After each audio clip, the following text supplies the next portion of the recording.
hopefully one day we can show our kids some of the things that have been said about him over the course of the weekend. Not everything that's been said about me. We don't want them to see over the last 2 days. Okay, yeah, good. Yeah, of course, there was the usual Kennedy Center honoree gushing, but in true Clooney style, his friends roasted George Clooney a little bit too. I don't know how much he'd admit it, but this is a big deal for him. George was everyone's sixth favorite Batman. Jason Bourne took down Bruce Wayne and also pulled back the curtain and revealed that being People magazine's sexiest man alive is no great feat. I've been there. Those experts can transform anyone, even this guy. There he is. Yeah, Amal, so that's George Clooney. That is... So yeah, when they spoke to Extra on the red carpet, George and Amal realized they don't need to show everything to their children. Yeah.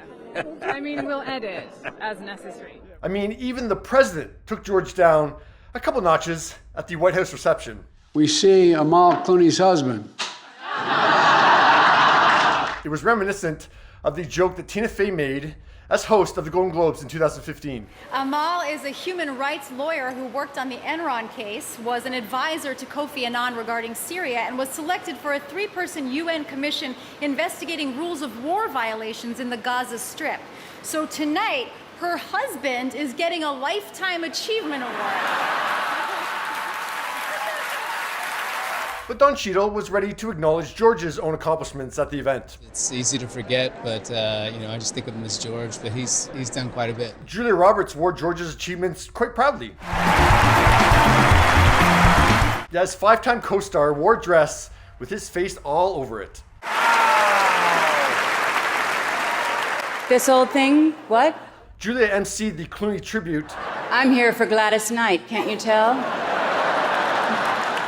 which also included a bar aesthetic. This is exactly the type of bar that George loves. They reached out to us with this idea of doing a bar, and kind of we all, wrote stuff in. They helped us with it. We rehearsed it a little bit today, and that was it. Warm, cozy, and with the people that he loves that love him. Here we are. You can see Julia walk by George's dad, Nick Clooney, who also got in on the love. And you can also see where George got his sense of humor. I am, of course, better looking, but he has more talent. I love the tribute to George, and I'm not going to be negative, but I guess this is the time to bring it up.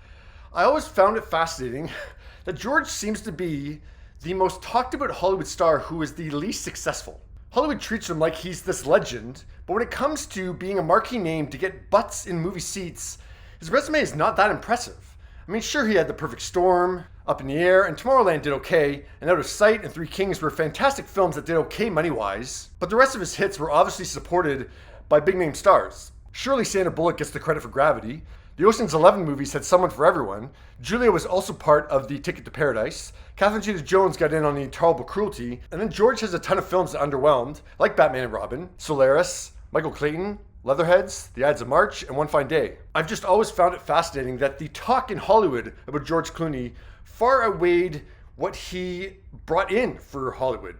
I guess that's me being negative. Yeah, what's your take?